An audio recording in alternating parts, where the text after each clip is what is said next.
In 1951, a young mother of 5 named Henrietta Lacks visited the Johns Hopkins Hospital complaining of vaginal bleeding.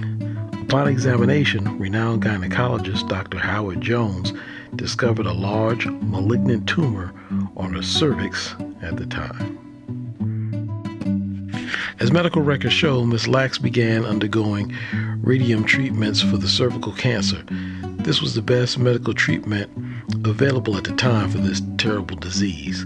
A sample of her cancer cells retrieved during a biopsy were sent to George Gay's nearby tissue lab.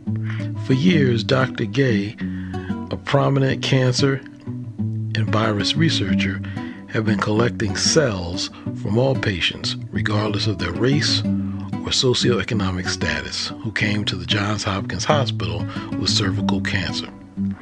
But each sample quickly died in Dr. Gay's lab. What Dr. Gay would soon discover was that Ms. Lacks' cells were unlike any of the other cells he had ever seen.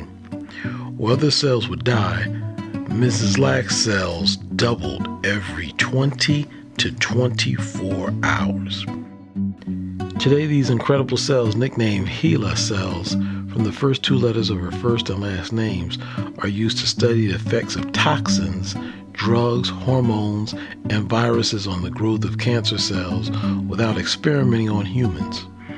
They have been used to test the effects of radiation and poisons, to study human genome, to learn more about how viruses work, and played a crucial role in the development of the polio and COVID-19 vaccines. At the time, no consent was required to use cells taken from Lacks' treatment. The Lacks family was not made aware of the cells being used until 1975. This case is one of a number of cases to raise concerns about privacy and patients' rights.